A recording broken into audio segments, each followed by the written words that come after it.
प्रभु यीशु मसीह के पवित्र नाम में मैं आप सबका स्वागत करती हूँ। मैं सिस्टर शर्मिला चोपड़े आप सबको यहाँ पे इकट्ठा होने के लिए मैं धन्यवाद देती हूँ। और ये वीडियो के द्वारा, इस YouTube के माध्यम के द्वारा मैं आपसे बात करना चाहती हूँ। हम प्रभु के पास और नज़दीक आना चाहते हैं और प्रार्थना करती हूँ मैं कि परमेश्वर आज आपको आपके जो भी प्रॉब्लम है, समस्या है, उनसे छुटकारा देगा और वचन के द्वारा प्रभु आपसे बात करेगा। तो प्रेज लॉर्ड। फिर हम प्रार्थना में पहले जाएंगे, प्रार्थना से शुरुआत करते हैं और फिर देखते हैं कि प्रभु हमसे क्या बात करना चाहता है। धन्यवाद देती हूँ मैं। Thank you Jesus.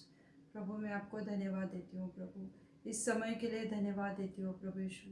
प्रभु आप सही में अद्भुत और महान परमेश्वर है प्रभु। धन्यवाद प्रभु कि आपने हमें जीवित बचा के रखा है प्रभु। धन्यवाद देती हूँ प्रभु कि आपने ये अपनी सांस हमारे ऊपर फूकी है प्रभु, ताकि आज का दिन हम लोग देख रहे हैं प्रभु। इस दिन के लिए धन्यवाद देती हूँ प्रभु। प्रभु आज आपने हम सबको इकट्ठा किया, इसलिए मैं धन्यवाद देती हूँ प्रभु। धन्यवाद देती हूँ प्रभु, जितने भी व्यूअर्स है प्रभु, जितने भी लोगों ने वीडियो को सब्सक्राइब किया है प्रभु, सबके लिए मैं धन्यवाद देती हूँ प्रभु यीशु।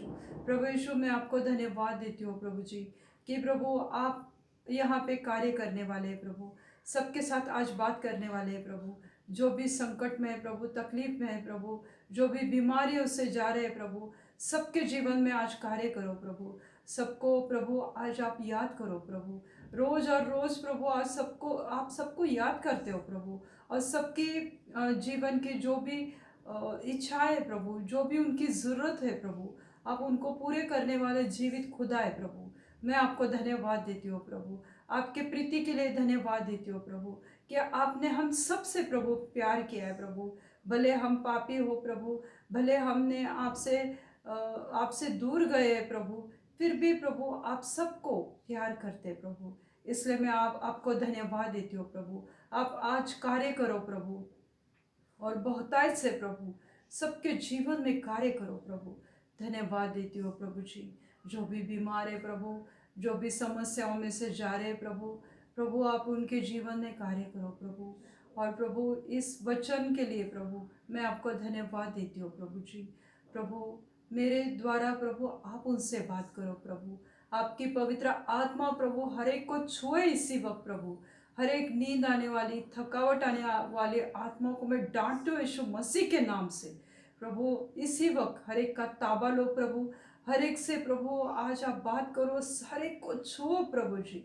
धन्यवाद देती हूँ प्रभु जी। आगे का समय प्रभु यीशु मैं आपके पवित्र हाथ में देती हूँ। सब विनती प्यारे यीशु मसीह के नाम से मांगती हूँ, आप इसे सुनिए और दया से कबूल कीजिए। आमीन। आमीन।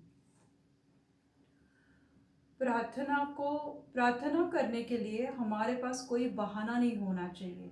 मतलब कि जैसे आज मैं थक गई हूँ, आज मेरी तबीयत ठीक नहीं, आज बॉडी पेन कर रहा है, तो आज प्रार्थना नहीं की तो क्या फ़र्क पड़ता है। कभी कभी ऐसा हो जाता है, कभी कभी लोग ऐसे सोचते हैं कि आज प्रार्थना मैं नहीं कर सकता, क्यों तो आज मैं ऑफिस से लेट आया हूँ, आज मैं बाहर गई थी, मैं बहुत थक गई, आज मेरे घर में बहुत ज़्यादा गेस्ट आए, बहुत ज़्यादा काम मेरे घर में पड़ा, तो मैं आज मेरे से प्रार्थना नहीं होगी। कभी कभी हम लोग सोचते हैं कि आज घर में बहुत ज़्यादा लोग हैं तो मुझे प्राइवेसी नहीं मिलेगी प्रार्थना करने के लिए, मुझे उतना वो समय या जगह नहीं मिलेगी कि मैं प्रार्थना कर पाऊँ।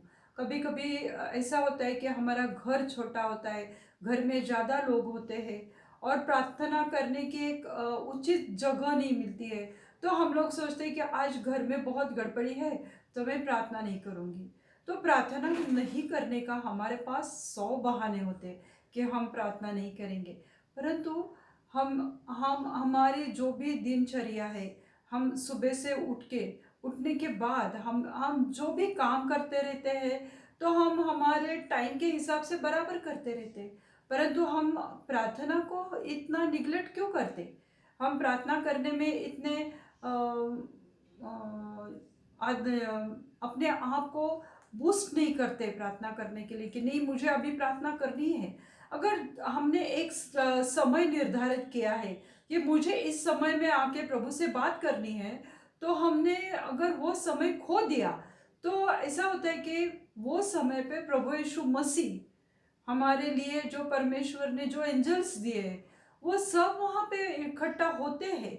और वो प्रभु यीशु मसीह हमसे बात करने के लिए हमसे भी ज़्यादा वो उत्सुक रहते हैं कि वो मेरे बेटी कब आएगी, मेरा बेटा कब आएगा और मुझसे बात करेगा।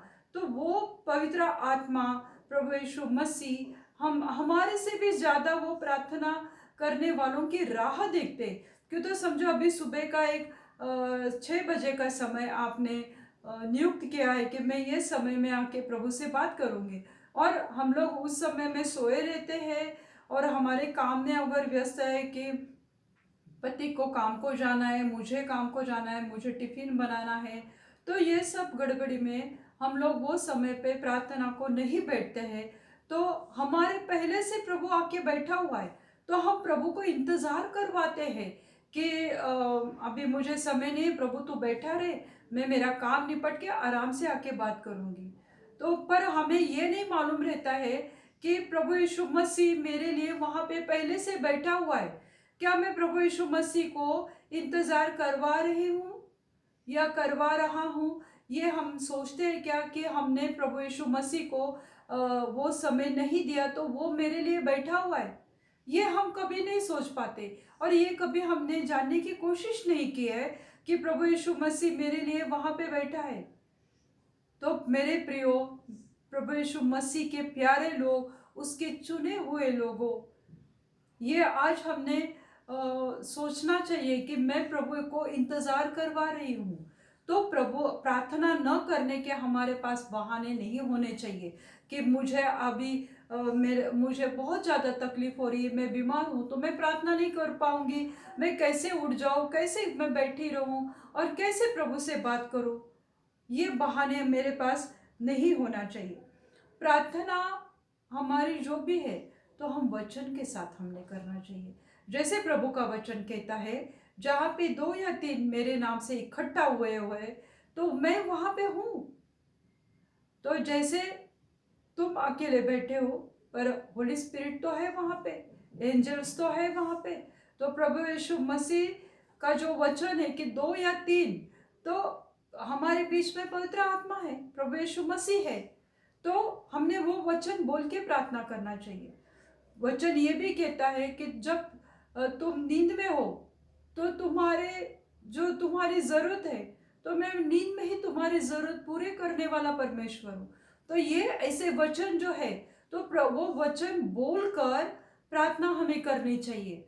हमें प्रार्थना में न बैठने के लिए बहाने नहीं ढूंढने चाहिए। हम प्रार्थना इसलिए भी करते हैं क्यों, तो हम प्रभु से प्यार करते हैं। हमें ऐसे उत्सुकता होनी चाहिए कि मैं कब उठूं और कब प्रभु से बात करूं। ये हमें होना चाहिए कि हमें इतना प्यार हमारे मन में, हमारे हृदय में परमेश्वर के लिए चाहिए कि मैं उठ के उससे बात करूं। ये हमारे मन में प्रीति चाहिए परमेश्वर के लिए। क्यों, तो परमेश्वर ने हमारे लिए कितना किया है, अपना खून का आखिरी कतरा भी उसने हमारे लिए दिया है। तो उसके बदले में हम उससे बात भी नहीं कर पाते, हम बहाना ढूंढते हैं। तो मेरे प्रियो, ये नहीं होना चाहिए। और प्रार्थना का जीवन हमारे पास है तो प्रभु हमें आशीषित करता है। तो प्रार्थना हमने वचन के साथ हमने बोलना चाहिए। परमेश्वर का जो प्रार्थना है, वो हमारे भविष्य को बदलती है। अगर हमारा जो फ्यूचर है, उसको प्रार्थना बदल सकती है। अगर हम शुरू से पापों में हैं, क्यों, तो हर एक का जन्म पापों में ही हुआ है। मनुष्य का जीवन या मनुष्य का जन्म पापों में हुआ है। पर जब हम प्रार्थना करते हैं, तो प्रार्थना हमारा भविष्य बदल देती है, हमारा फ्यूचर बदल देती है। क्यों, कैसे? जैसे कि हम लोग पापों में हैं, हम जवान हुए, हमने पाप करना चालू किया, हमने बुरी आदतों को अपनाया है, और ऐसे पापों में हम जब घिरे हुए, तो ऐसा लगता है हमें कि हमारा हमारे पापों का जीवन होने की वजह से हमारा अंत भी पापों में होगा या हमारा अंत बहुत बुरा होगा। पर जब हम प्रार्थना करते हैं तो हमारा भविष्य, हमारा फ्यूचर परमेश्वर बदल देता है। क्यों? तो भले हमने पहले पाप किए हैं जीवन में, पर प्रार्थना की वजह से, वचनों की वजह से परमेश्वर हमारा फ्यूचर, हमारा भविष्य बदल सकता है। और प्रार्थना परमेश्वर का मन बदल देता है। क्यों? तो हमारे जो इतने पाप है, हमारे इतनी बुरी आदतें हैं जिसकी वजह से परमेश्वर क्रोधित होता है। क्यों? तो वो ईर्ष्यावान परमेश्वर है। वो भी हमसे उतना ही प्यार करता है, पर हम हमेशा अगर उससे दूर रहते हैं, हमेशा पापों में घिरे रहते हैं, उसको वक्त नहीं देते, उससे प्यार नहीं करते हैं, तो हम परमेश्वर हमसे गुस्सा होता है, वो हमसे कभी कभी खफा हो जाता है। पर प्रार्थनाओं की वजह से हम परमेश्वर का मन बदल सकते हैं। जैसे निनवे शहर का पाप इतना बढ़ गया था, निनवे शहर में इतने लोग परमेश्वर से दूर हो गए थे, पर परमेश्वर उनसे प्यार करता था। और इसलिए परमेश्वर ने योना से कहा था कि तू जाके उनको बता कि मैं निनवे का नाश करने वाला हूँ। अगर इसी वक्त तुम उपवास करोगे, तो पापों से तौबा करोगे, पापों से अपना मन फिराओगे, तो मैं ये शहर का नाश नहीं करूँगा। तो परमेश्वर चाहता है कि हम पापों से दूर हो जाए और हमारा फ्यूचर बदल जाए। और हम अगर प्रार्थना करते हैं, किसी चीज़ के लिए उपवास करते हैं, तो परमेश्वर का मन हम बदल सकते हैं। क्यों? तो परमेश्वर जब गुस्सा होता है तो वो शायद हमारे ऊपर कोई संकट डाल सकता है, पर हम जो प्रार्थना करते हैं तो प्रार्थनाओं की वजह से परमेश्वर का हम मन बदल सकते हैं। तो योना ने जब जाके निनवे में जाके लोगों को बताया कि ये परमेश्वर ये निनवे का नाश करना चाहता है, क्यों? तो यहाँ पे पाप बहुत ज्यादा हुआ है। तो परमेश्वर चाहता है कि तुम उपवास करो, तुम पश्चाताप करो, जो भी पाप किया है उसके लिए तुम तौबा करो, उससे मन फिराओ, रिपेंट करो, पश्चाताप करो, तो वो इस शहर का नाश नहीं करेगा। उसी रीते से अगर हम हमारे जीवन के पाप, हमें सबको मालूम है कि हमने हमारे जीवन में क्या किया है, पर हम उसी वक्त पश्चाताप करते हैं, रिपेंट करते हैं, उससे बात करते हैं, प्रार्थना में बैठते हैं, तो परमेश्वर अपना मन बदलता है। और परमेश्वर हमें कोई शिक्षा या सजा नहीं देता। वो सजा देने वाला परमेश्वर नहीं है। वो हमसे बेहद प्यार करता है। उसने हमें चुना हुआ है, हम उसके भेड़ है। हम तो वो हमारा शेफर्ड है, वो हमारा सहाय करने वाला परमेश्वर है। तो पर हमें प्रार्थना प्रयोग करना चाहिए। हम प्रार्थना के लिए अगर हम सोचते हैं कि हमने गाने सुने हैं, बहुत जन ऐसा करते हैं कि प्रेज वर्शिप के गाने सुनते हैं तो उन्हें लगता है कि ये हो गया, ये प्रार्थना हमने की, क्यों? तो हमने बहुत सारे प्रेज वर्शिप के सॉन्ग्स गए। नहीं मेरे प्रियो, प्रेज वर्शिप अपनी जगह है, प्रार्थना अपनी जगह है, बाइबल पढ़ना ये अपनी जगह है। बाइबल पढ़ना, वचन बोलना और प्रार्थना करना ये सब अपने अपनी जगह है। पर हमें प्रार्थना को कभी हमने प्रार्थना को नहीं करने का बहाना नहीं करना चाहिए।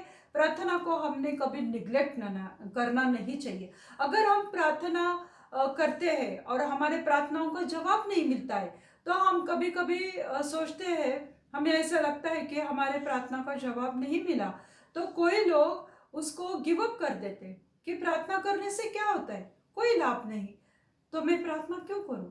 मैं प्रार्थना इतनी कर रही हूं, पर मेरे प्रार्थना का जवाब नहीं मिल रहा है। तो लोग गिव अप कर देते, क्विट कर देते। और जब वो क्विट करते हैं, आशा छोड़ देते हैं, निराश हो जाते हैं, अपने जीवन में थक जाते हैं, तो उनको ऐसा लगता है कि मुझे अभी प्रार्थना में नहीं बैठना चाहिए, मुझे प्रभु से बात करने से कोई फायदा नहीं, कोई लाभ नहीं है।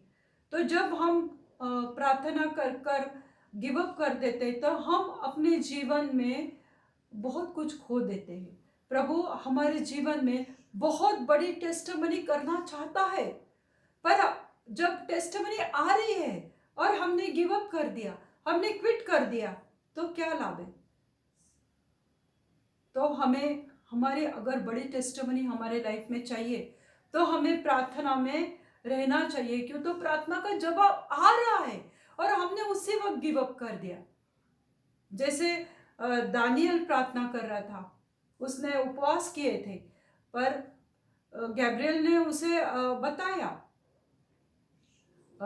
एंजल्स ने उसको बताया, मिखाइल ने, कि मैं प्रार्थना का जवाब लेकर आ रहा था पर बीच में शैतान ने मुझे रोक दिया, तो मिखाइल को वहां पे युद्ध करना पड़ा। तो मेरे प्रियो, प्रार्थना का जवाब आ रहा है और तुमने उसी वक्त गिव अप कर दिया, क्विट कर दिया और तुम्हारी बड़ी टेस्टिमनी तुम्हारे हाथ से निकल गई। मेरे जीवन में ऐसा हुआ था 2012 में अक्टूबर महीने में कि मेरे ब्रेस्ट में एक गांठ आई थी। वो एक्चुअली जब मेरी फर्स्ट डिलीवरी हुई थी तब वो जो दूध की गांठ रही थी वो मेरे ब्रेस्ट में रह गई थी और मैंने उसको ध्यान नहीं दिया। मुझे लगा कि वो निकल जाएगी और मेरी बेटी अभी काफ़ी बड़ी हुई है और अक्टूबर में 2012 में वो गांठ अचानक से बढ़ने लगी और उसमें दर्द होने लगा। तो मुझे ऐसा लगा कि नहीं, अभी मुझे डॉक्टर के पास जाना है। मैं जब डॉक्टर के पास गई, सर्जन के पास, उन्होंने देखा तो उन्होंने बोला कि नहीं नहीं, इसका तो ऑपरेशन करना ही पड़ेगा। ये दवा से या कुछ इंजेक्शन से ये गांठ नहीं जाने वाली, इसको ऑपरेशन करना पड़ेगा। हम लोग देखेंगे कि अगर ये कैंसर की गांठ है तो हम उसके लिए केमोथेरेपी देंगे। तो मतलब अगर कैंसर निकला तो हम तुमको केमोथेरेपी देंगे, ठीक हो जाएगा। उन्होंने, अभी वो डॉक्टर है, वो सर्जन है, उनके पास ऐसे दिन भर 100 पेशेंट आते हैं, कितने सारे सर्जरी वो करते हैं, तो वो उनके लिए बहुत कैजुअल था ये बोलना कि कैंसर हो सकता है। पर मेरे लिए वो बहुत ऐसा भयानक लगा। मुझे बहुत डर आया मेरे मन में कि शायद ये कैंसर होगा। तो मेरी जो सेवा है प्रभु की, क्यों, तो मैं जो चर्च में जाती थी वहाँ पे मैं अनाउंसर थी, मैं संडे स्कूल टीचर थी, मैं प्रेयर वॉरियर थी। तो मुझे ऐसा लगा कि ये बीमारी मेरे साथ रहेगी तो मैं कैसे प्रभु की सेवा करूँगी। और मैं बहुत दुखी हो गई मेरे मन में। तो मैं ऐसे ही बैठी रही, मैं बोलती थी प्रभु मैं क्या करूँ। पर ऑपरेशन को तो जाना था, ऑपरेशन तो ज़रूरी था, तो मेरा ऑपरेशन तो हुआ। ऑपरेशन के बाद वो गांठ चेकअप के लिए देने के लिए डॉक्टर ने बोला था। तो वो जब टेस्ट के लिए वो गांठ हमने भेजी थी तो वो उसकी रिपोर्ट आने तक बीच में एक 8 या 9 दिन का गैप था वो रिपोर्ट आने के लिए। तो वो जो 9 दिन थे, वो जो 8 दिन थे, वो मेरे लिए बहुत चिंता में थी कि मुझे ऐसा लग रहा था कि पता नहीं अभी क्या होगा, पता नहीं वो रिपोर्ट मेरे जीवन में क्या लेकर आएगा। क्यों, तो डॉक्टर ने पहले बोला था कि अगर तुम्हें कैंसर है तो तुम्हारी ट्रीटमेंट चालू होगी, तुम्हारी केमोथेरेपी होंगी। तो मैं लगातार परमेश्वर से बात कर रही थी, मैं लगातार वो प्रार्थना करती थी, मैं वचन लेके बैठती थी, साम 91, साम 86, और मैं लगातार प्रार्थना करती थी। मैं कहती थी कि नहीं प्रभु, आप चंगाई देने वाले परमेश्वर है, आप मेरे लिए क्रूस पर गए हैं, आपके कोड़े खाने से यशाया 53 और 5 के अनुसार कि मुझे चंगाई मिली है, आपके कोड़े खाने से मैं चंगी हो गई है। तो मैं लगातार, ये 9 दिन थे, मैं लगातार प्रार्थना करती थी कि प्रभु आपने मुझे, मेरे लिए चंगे कोड़े खाए, प्रभु आपने मुझे चंगाई दी है, आज जरूरत है वो चंगाई को लेने के लिए। और मैं परमेश्वर को मांगती थी कि प्रभु आप मुझे चंगा करने वाले हैं, आप मुझे मेरे जीवन में टेस्टमनी लेकर आने वाले हैं। क्यों, तो अगर मेरे केमोस हो गए और मेरे बाल पूरे चले गए प्रभु, तो मैं कैसे प्रभु मैं सेवा कर पाऊँ प्रभु, कैसे मेरा जीवन तो इधर ही खत्म हो जाएगा। मैं क्या करूं प्रभु, मैं सेवा करना चाहती हूँ, मैं तेरा सुसमाचार गरीब लोगों को, जरूरतमंदों को, बीमार लोगों को देना चाहती हूँ प्रभु जी। मैं क्या करूँ प्रभु, आप मेरी सहायता करो। और मैं लगातार प्रभु से प्रार्थना करती थी, भोर को उठ के मैं प्रार्थना करती थी, रात को प्रार्थना करती थी, दोपहर के समय प्रार्थना करती थी, बाइबल पढ़ती रहती थी। और जब 9 दिन के बाद वो रिपोर्ट आया तो मैंने विश्वास किया कि प्रभु आप मेरे जीवन में कार्य करने वाले हो। और सही में प्रभु बहुत महान है। प्रभु हर एक को प्यार करता है। मैं कोई बहुत बड़ी नहीं हूँ कि बहुत मैं होली हूँ। क्यों, तब मैं उस वक्त प्रभु में इतनी बड़ी नहीं थी, फिर भी मैं प्रार्थना करती थी। मैं प्रार्थना शुरू से करती थी, पर प्रभु मुझसे मेरे जीवन में कार्य करने वाला था। उसे मेरे जीवन में बड़ी टेस्टमनी देनी थी, इसलिए ये बीमारी मेरे ऊपर आई थी। और जब वो उसका रिपोर्ट आया मेरे प्रियो, वो जो गांठ थी वो पूरी तरह से नॉर्मल थी। उसमें कोई कैंसर के जीव जंतु नहीं थी। वो गांठ एक जस्ट डॉक्टर ने बोला कि फाइब्रॉइड है, बस वो दूध की गांठ है, और वो निकल गई। और मैं अभी इस बात को पूरे मेरे प्रियो 8 साल हुए, मैं पूरी रीति से तंदुरुस्त हूँ, मुझे कोई में बीमारी नहीं है। प्रभु ने मुझे मेरी सहायता की, प्रभु ने मेरी प्रार्थना सुनी। मेरे प्रियो, जब प्रार्थनाओं का जवाब आने को रहता है और उसी वक्त अगर हम क्विट कर देते हैं, तो वो बड़ी टेस्टिमनी हमारे जीवन में नहीं मिल पाती है। पर हमारा विश्वास, बाइबल पढ़ना, प्रार्थना करना, प्रभु का वचन लेके प्रार्थना करना, ये अपने जीवन में बहुत बड़ी टेस्टमनी आती है। प्रभु का मन बदल सकती है। प्रभु हम पापों से दूर हो जाते हैं। क्यों, तो जब हम प्रार्थना करते हैं मेरे प्रियो, तो हमें लगता है कि अरे मुझे परमेश्वर से बात करनी है। तो एक शराबी आदमी परमेश्वर से कैसे बात करेगा? शराब पीकर वो बात नहीं कर सकता। तो हमारा पाप का जीवन बदल देता है। प्रार्थना हमारे पापों से हमें दूर करता है। तो मेरे प्रियो देखो, अगर तुम चाहते हो कि प्रभु मुझे आशीषित करे, प्रभु मेरे जीवन में कार्य करे, मेरे जीवन में अगर प्रभु ने कार्य किया है, मैं 8 साल से पूरी रीति से मैं ठीक हूँ, और प्रभु की कृपा से मुझ में सही में कोई बीमारी नहीं, ना मुझे डायबिटीज है, ना मुझे हार्ट प्रॉब्लम है, ना मुझे बीपी है, कोई प्रॉब्लम नहीं है। क्यों, तो मैं प्रभु पर विश्वास करती हूँ। उसने मेरे लिए जो एक एक कतरा बहा है खून का, उसका पवित्र लहू जो उसने मेरे लिए, आपके लिए बहा है, तो मैं विश्वास करती हूँ कि प्रभु ने मुझे पूरी रीति से मेरे शरीर को चंगाई से भरा है, तो वो तुम्हारे शरीर को भी चंगाई से भरेगा। तो मेरे प्रियो, अगर हमारी प्रार्थनाओं का जवाब नहीं मिलता है प्रियो, तो क्विट मत करना। जैसे आपने मेरी गवाही सुनी है, प्रभु आपके जीवन में बड़ी सी गवाही लेकर आने वाला है।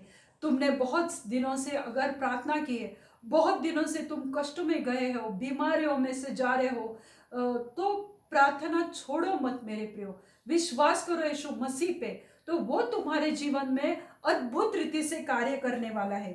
क्यों, तो सिर्फ प्रार्थना के द्वारा ही मुझे चंगाई मिली है। मुझे मेरे वजह से चंगाई नहीं मिली है, कि मेरे अच्छे कामों से मुझे चंगाई नहीं मिली है। मैं संडे स्कूल टीचर हूँ, इसलिए मुझे चंगाई नहीं मिली। मैं प्रार्थना योद्धा थी, इसलिए मुझे चंगाई नहीं मिली। तो चंगाई प्रार्थनाओं के वजह से मिली है, उसकी ग्रेस, उसकी कृपा से मिली है। मेरे सब अच्छे कामों से मुझे चंगाई नहीं मिली। तो मेरे ऊपर प्रभु की कृपा थी, मैं प्रार्थना में थी, और प्रार्थना की वजह से ही प्रभु ने मुझे ठीक किया और मेरा जीवन बदली किया। प्रभु ने मुझे नया जीवन दिया। तो वही प्रभु तुम्हारे जीवन में अद्भुत रीति से कार्य करने वाला है। पर मेरे प्रियो, बहाने मत ढूंढो। अगर तुम सुबह उठकर भी प्रार्थना कर सकते हो, रात को थक कर आए हो, तो सब काम निपटने के बाद प्रार्थना में बैठ सकते हो। मेरे प्रियो, बहाना मत ढूंढो कि मैं प्रार्थना नहीं कर सकती। और कोई कोई कहता है कि मुझे प्रार्थना करनी नहीं आती। तो प्रार्थना क्या है? अगर हम हमारे माँ बाप से कुछ मांगते हैं, हमें विश्वास रहता है कि मेरे माता पिता ये चीज मुझे देने वाले हैं, तो हम उनसे मांगते रहते हैं। अगर कोई बच्चा ट्रिप को जा रहा है स्कूल की, तो उसे पता है कि मेरे डैडी मुझे ट्रिप की फीस देंगे और मैं ट्रिप को मैं जा सकता हूँ। तो वो अपने डैडी से हक से मांगता है। तो उसी रीति से हम प्रार्थना जब करते हैं तो हमें विश्वास होना चाहिए कि प्रभु मुझे देगा। अगर हम बीमार हैं तो हम हमारे माँ बाप को बोलते हैं कि मेरे सर में दर्द है, मेरे पेट में दर्द है। हम हमारे माता पिता को बताते रहते हैं कि हमारी जो भी प्रॉब्लम है, जो भी समस्या है, हम उनसे बोलते हैं। तो उसी रीति से हमने हमारे यीशु मसीह से मांगना चाहिए कि यीशु मसीह, मेरे सर में दर्द है, मेरी ये बीमारी है, आप ठीक करने वाले परमेश्वर है। बस सिंपल सी बात है। बड़े बड़े लफ्जों में प्रार्थना करना ये प्रभु ने नहीं कहा है। बस हम हमारे जो टूटे फूटे शब्द है उससे भी हम बात करते हैं तो उसे कहते हैं प्रार्थना। जैसे हम अपने रिश्तेदारों को बताते हैं, फैमिली मेंबर्स को बताते हैं, हमारे माता पिता को बताते हैं हमारी समस्याएं, हमारे दुख, हमारे क्लेश, हमारे गम, उसी रीति से हमने परमेश्वर से वो बताना, उसे ही प्रार्थना कहते हैं। अगर हम हमारे बच्चे हमसे रोटी मांगते तो हम उनको पत्थर देंगे क्या? प्रभु का वचन कहता है मत्ती में, अगर हम हमारे बच्चों ने मछली मांगे, फिश मांगे, तो हम उनको सांप देंगे क्या? कभी नहीं देंगे। उसी रीति से तुम अगर परमेश्वर से प्रार्थना करते हो, तुम्हारी जो डिमांड है, जो मांग तुम करते हो, तो प्रभु वो तुम्हें जरूर देगा।